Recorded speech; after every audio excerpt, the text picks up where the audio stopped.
Após o recente ataque à creche Cantinho Bom Pastor, em Blumenau, ameaças de possíveis novos atentados tomaram conta das redes sociais no Rio Grande do Sul e em vários estados. No domingo, o Ministério da Justiça identificou mais de 160 hashtags relacionadas a ataques contra escolas. Boatos como esses, disparados em massa, podem trazer consequências e afetar o cotidiano da população, incitando ao medo e causando uma onda de pânico. Para orientar sobre como lidar com essas situações, o Direto ao Ponto conversa hoje com o psicólogo Matheus Quadros. Eu sou a Camila Souza e a condução da entrevista é de Brenda Fernandes. Sejam bem-vindos.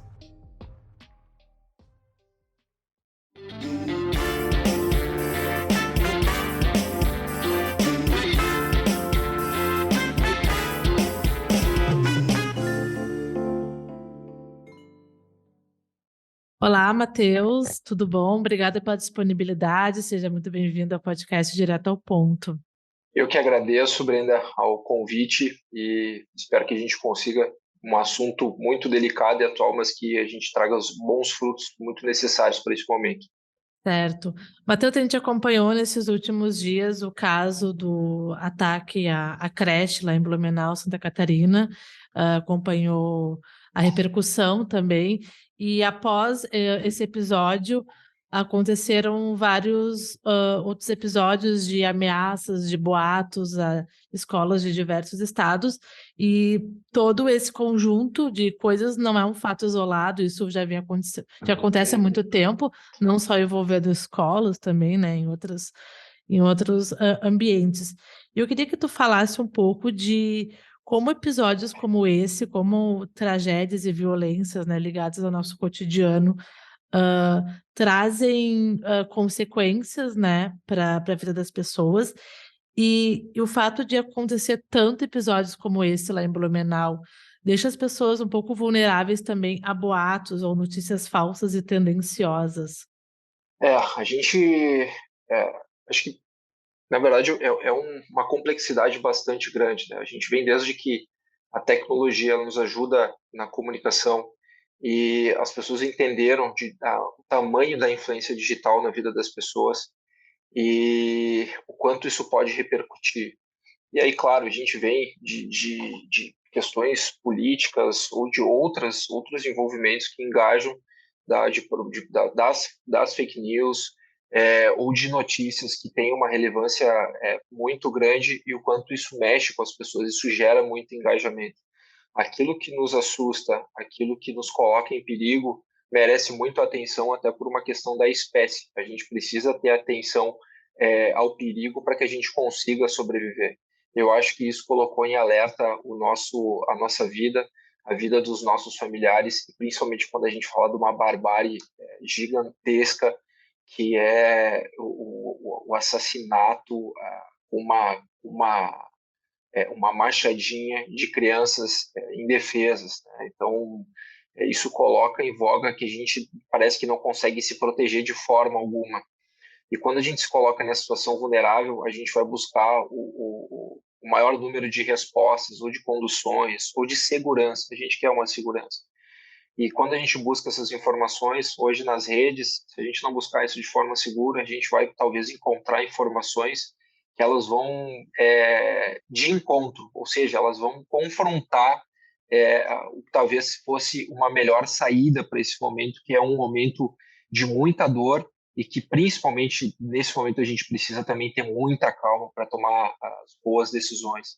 Então acho que a primeira coisa que a gente busca fazer e orientar as pessoas é da onde elas vão buscar as informações, que elas tenham veículos de informação que tenham credibilidade para trazer especialista para falar sobre, assim como a gente está falando aqui sobre saúde mental e comportamento, mas que tenham informações de qualidade para que a gente consiga conduzir da melhor maneira. Eu entendo que se eu vou fazer uma viagem dentro de um navio, eu quero que o capitão lá ele tenha o maior conhecimento do mundo para que eu me sinta seguro nessa condução. E não um monte de pessoas dando pitaco sem conhecimento para uma solução rápida que necessariamente não vai ser uma solução adequada e principalmente por uma mudança, porque o que a gente deseja nesse momento, que qualquer pessoa deseja nesse momento, é que isso não aconteça, ou que a gente não se sinta vulnerável nessa medida.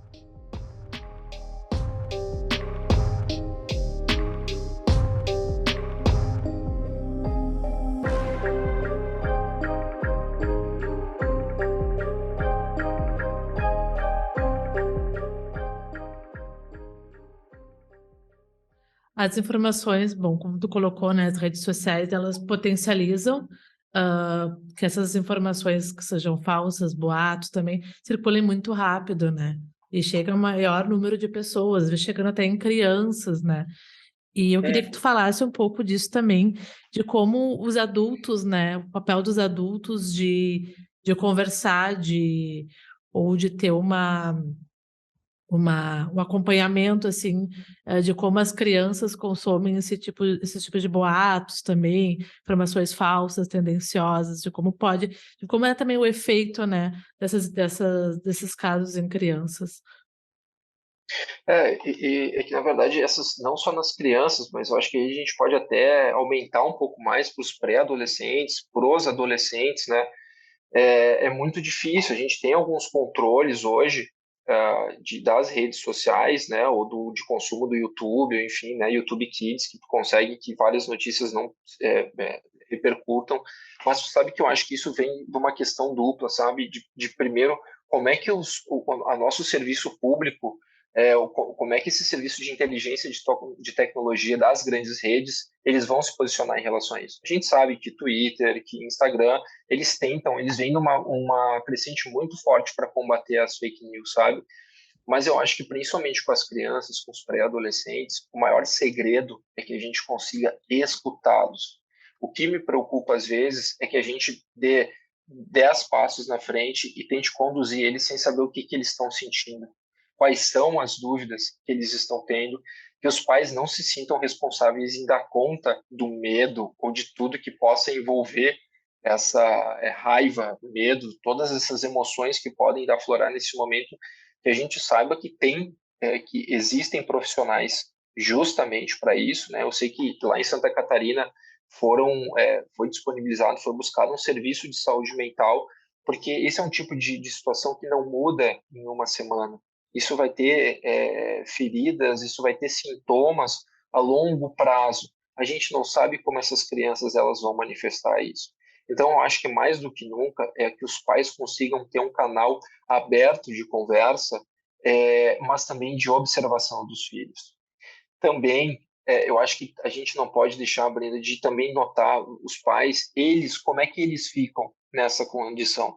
Porque se eles ficam ansiosos, se eles ficam com muito medo, não adianta eles dizer para os filhos, olha, filho, fica tranquilo, não se preocupa com nada. As crianças, elas têm um poder de observação dos pais, de imitação dos pais muito grande. Então, eles sentem que os pais estão falando uma coisa e estão se comportando de maneira diferente. Eu acho que um diálogo franco com as crianças, de levar elas a explicar, olha, algo muito ruim que aconteceu, o que tu está pensando sobre isso, quais são as dúvidas que tu tem em relação a isso. Observar se essa criança ela apresenta alguma mudança de comportamento, se ela tem dificuldade para dormir, se ela está muito mais agitada, se ela está mais agressiva, se ela regride emocionalmente, né? Uma criança de 5 anos se comporta como se ela tivesse 3 anos. São vários indicativos de que as coisas não estão bem. Mas mais do que nunca, Breno, as crianças nesse momento, quando a gente está assustado e com medo, é um comportamento que a gente tem, que é de chorar ou de se isolar, mas é de buscar com que pessoas se aproximem da gente. Mais do que nunca, os pais eles vão dar muito afeto, eles vão ficar abraçados nos seus filhos, porque isso gera uma situação de segurança. Porque, de fato, nós somos vulneráveis, mas tu tem um espaço que tu mostra para eles que eles também têm esse ambiente seguro de poder contar com o pai, com a mãe, com o tio, com o avô, com a avó, todas as pessoas que puderem pelo menos levar afeto, vai ser excelente.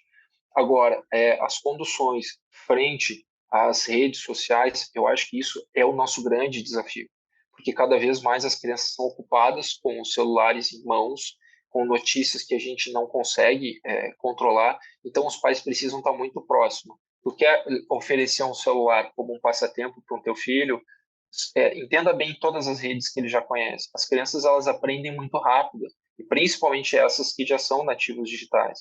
Então, quando tu achar que ela não está acessando o site de notícias, que ela não está acessando o Instagram, ela já pode estar acessando. ou se ela já tem um Instagram, uma criança de 10 anos, um pré-adolescente de 12, quem são as pessoas que ela segue e o que ela está escutando. Não necessariamente que tu vai controlar quem ela está seguindo, mas tu vai conversar sobre quem são as pessoas, tu vai trazer isso de forma natural. Quem que tu segue? O que as pessoas estão falando? O que tu sabe disso que está acontecendo? Porque daí tu também vai ver os meios que o teu filho, o teu sobrinho, enfim, teu neto está usando, e tu consegue se aproximar. As crianças precisam de aproximação para fazer qualquer mudança de comportamento. Então, eu acho que essa união das coisas, de tanto de uma gestão pública, a gestão das empresas privadas sobre responsabilidade sobre os conteúdos que caminham nas redes, mas também como os pais agem ou como as famílias conseguem agir com seus filhos dentro de casa, trazendo a segurança por aproximação, não necessariamente por um controle, por proibição, porque às vezes tu proibir é só ele ir na casa do colega, ele vai continuar seguindo a mesma pessoa, aquela que só fala um monte de coisas que não são, que não tem fundamento, que não são proveitosas, então isso continua sendo complicado.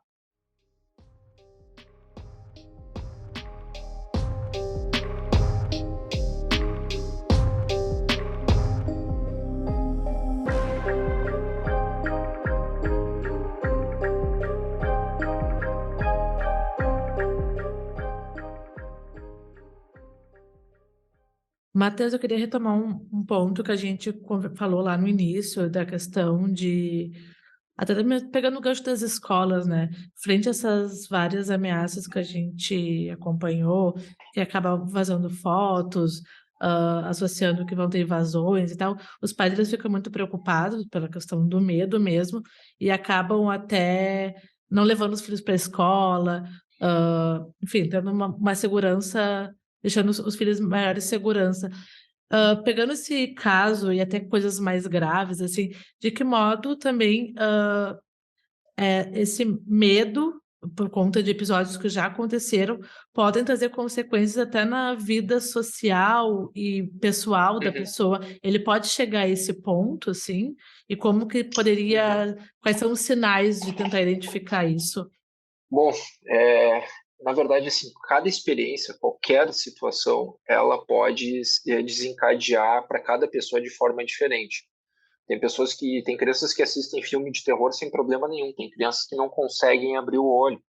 Então, no imaginário delas, por isso que esse fato de escutar as crianças vai ser muito importante para a gente entender como é que internamente ela está processando tudo isso que aconteceu, ou o que de informação foi levado para ela, né? Porque as crianças, a escola é um meio de socialização super importante para a vida das crianças. Claro que a gente sabe que esses casos de extrema agressividade, de assassinato ou de suicídio, isso às vezes tem um efeito dominó muito grande, né? Então, o quanto a gente realmente não tem segurança. Mas a segurança nas escolas necessariamente não é o quanto tu vai fazer um muro com polícia na frente ou com algo nesse sentido. Eu acho que isso causa mais pavor ainda no final das contas. Claro que a gente tem que se proteger desse efeito dominó, mas a gente precisa entender que essa segurança ela vai ser construída ao longo do processo, principalmente de dentro da escola, porque a gente sabe que nos Estados Unidos teve aí praticamente mais do que o dobro foram 160 e poucos acontecimentos dentro de escolas, enfim, enquanto no ano passado tinha 63, a gente sabe que isso aumentou muito, então isso começa de dentro da escola. E então é de que forma com que as escolas se preocupam, por exemplo, com saúde mental, com integração dos alunos, da aproximação das diferenças entre os alunos, de proporcionar espaços seguros. A gente tem profissionais de saúde mental dentro dessas escolas, a gente tem profissional como assim, escolas que falam já de gestão emocional para crianças, entender como é que funcionam essas emoções. Eu acho que isso vai sendo construído, isso não é algo que vai mudar no ano que vem, isso é algo que a gente vai construir culturalmente, entendendo que saúde mental ou que as professoras também tenham capacitação de perceber mudanças de comportamento nas crianças. É uma criança que daqui a pouco começa a ficar mais agressiva, ela começa a ficar mais reclusa. Como é que os professores conseguem conduzir dessa forma? Ou será que as escolas sabem que a gente tem uma ligação direta de bullying com esse tipo de comportamento? Então, como é que as escolas têm tratado o bullying agora, que é uma palavra tão conhecida, mas efetivamente, no dia a dia, Como é que isso é percebido entre os alunos? Como é que a gente consegue cuidar desse sofrimento? Porque a gente tem que cuidar para não tratar violência com violência. A gente já entendeu que isso não faz um efeito.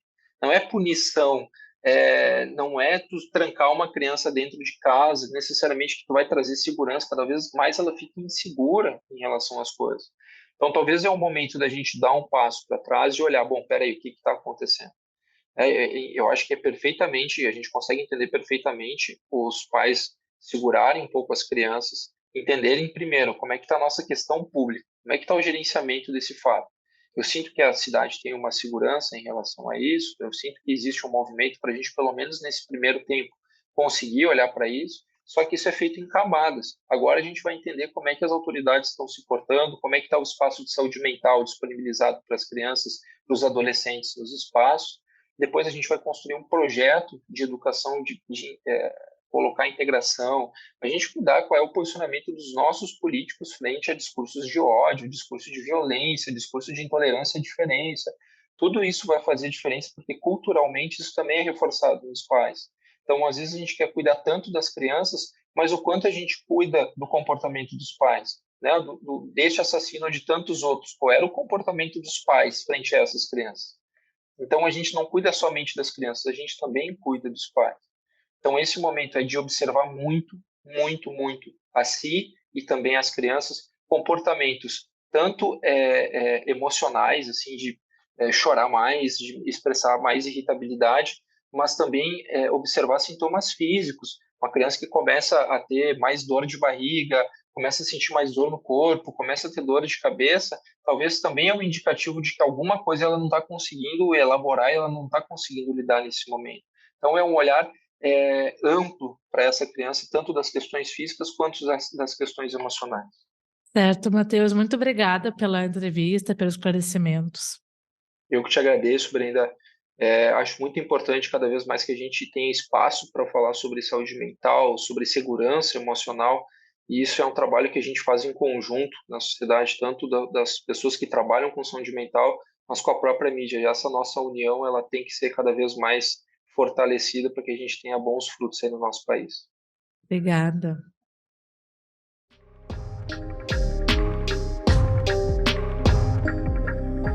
Se você gostou desse Direto ao Ponto, confira outros episódios do podcast no site do Correio do Povo, no YouTube ou no seu aplicativo de streaming favorito.